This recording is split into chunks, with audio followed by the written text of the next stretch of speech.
Hi అండి, అందరూ ఎలా ఉన్నారు?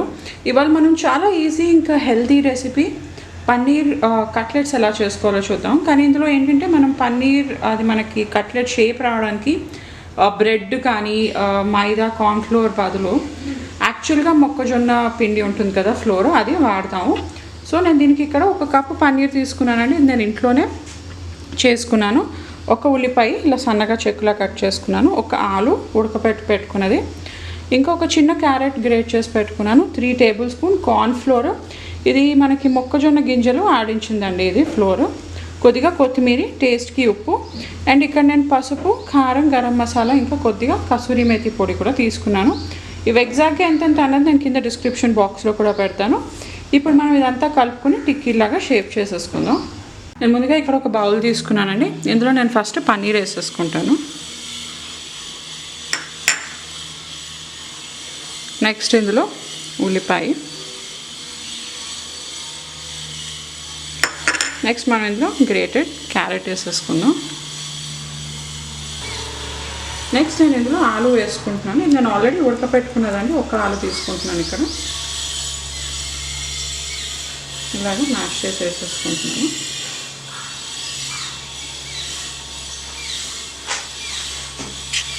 నేను నెక్స్ట్ ఇంట్లో ఉప్పు వేసేసుకుంటున్నానండి. మనం చూసి టేస్ట్ బట్టి ఉప్పు అనేది వేసేసుకోవచ్చు. నెక్స్ట్ నేను ఇందులో మన మసాలాస్ వేసేసుకుంటున్నాను. అండ్ నెక్స్ట్ కొత్తిమీర. ఇందులో కొత్తిమీర కొంచెం ఎక్కువ ఉంటేనే బాగుంటుందండి టేస్ట్. మీరు పుదీనా ఉన్నా కూడా ఇందులో యాడ్ చేసుకోవచ్చు.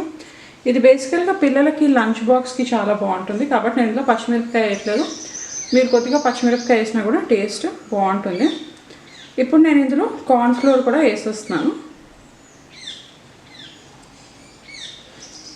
ఇప్పుడు ఇదంతా నేను నీళ్ళు యాడ్ చేయకుండా గట్టిగా కలుపుకుంటాను. నేను ఇదంతా బాగా కలిపేసుకున్నానండి. ఇప్పుడు నేను చేతికి కొద్దిగా ఆయిల్ రాసుకుని వీటిని టిక్కీస్ లాగా షేప్ చేసేసుకుంటాను. నేను వీటిని ఈ రకంగా టిక్కీలాగా షేప్ చేసుకున్నాను.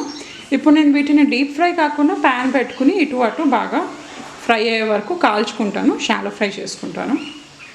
నేను ఇక్కడ ప్యాన్ పెట్టుకుని దాని మీద కొద్దిగా ఆయిల్ ఇలాగా రాసుకున్నానండి. ఇప్పుడు నేను ఈ టిక్కీస్ దీని మీద పెట్టేసుకుంటాను. ఇది మనకి ఆయిల్ ఎక్కువ పట్టదు.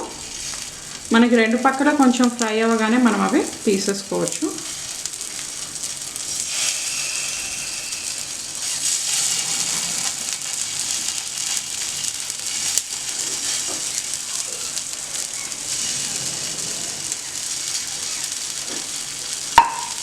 నేను ఇప్పుడు 2 పక్కల బాగా రోస్ట్ చేసుకుంటాను.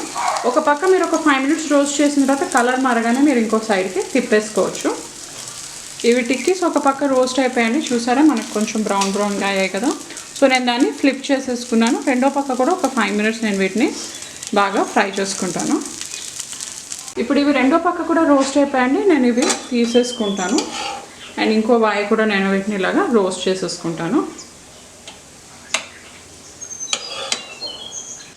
మనకి ఇక్కడ టిక్కీస్ అన్నీ రెడీ అయిపోయాయండి. చూసారా, నేను 2 పక్కల నుంచి వీటిని బాగా షాలో ఫ్రై చేసేసుకున్నాను. ఇప్పుడు దీంట్లో క్విక్గా ఒక పుదీనా చట్నీ చేసేసుకుందాం. నేను బేసికల్గా ఎలా చేస్తాననేది నేను మీకు చూపిస్తాను. నేను పచ్చడి కోసం పుదీనా కొద్దిగా తీసుకుంటున్నానండి. ఇది ఒక 1 బౌల్ అనుకోండి అప్రాక్సిమేట్గా. ఇంకా ఒక పచ్చిమిరపకాయ, కొద్దిగా కాజు తీసుకుంటున్నాను దీంతో పాటు రుబ్బడానికి, అండ్ చాట్ మసాలా. ఇది జస్ట్ ఒక 1/2 చెంచా చాట్ మసాలా, దీనికి తగ్గట్టు ఉప్పు. నేను ఇవన్నీ కలిపి కొద్దిగా నీళ్ళు వేసి తిప్పేసుకుంటాను. సో నేను చట్నీ ఈ రకంగా చేసేసుకున్నానండి. ఇప్పుడు నేను దీన్ని సర్వ్ చేసేసుకుంటాను. సో నేను ఈ పన్నీర్ టిక్కీస్ని ఇలా చట్నీతో సర్వ్ చేసుకున్నానండి. చాలా బాగుంటుంది. ఇప్పుడు వెయిట్ లాస్ కోసం డైట్ చేస్తున్న వాళ్ళు కూడా ఇలా టిక్కీస్ చేసుకుని ఈవినింగ్ పూట 6 కల్లా డిన్నర్ చేస్తాం కదా, ఇలా టిక్కీస్ తిన్న ఒక 4 టిక్కీస్ చాలా ఫిల్లింగ్గా ఉంటుంది. పిల్లలకి కూడా చాలా మంచిది. అండ్ ఇంక మనం పుదీనా చట్నీ చేసుకున్నాం కాబట్టి అంత కాజు కూడా వేసాము. దానివల్ల న్యూట్రిషన్ పెరుగుతుంది అండ్ పుదీనా మనకి డైజెషన్కి కూడా ఎయిడ్ అవుతుంది. సో ఈ రకంగా మీరు ట్రై చేసి చూడండి. ఎలా వచ్చిందో ఒక కామెంట్ పెట్టండి. ఈ వీడియో కనుక నచ్చినట్లయితే లైక్ చేయండి, షేర్ చేయండి, ఛానల్కి సబ్స్క్రైబ్ చేయడం మర్చిపోకండి. ఇంకో మంచి వీడియోతో మళ్ళీ కలుస్తాను. అంతవరకు బాయ్.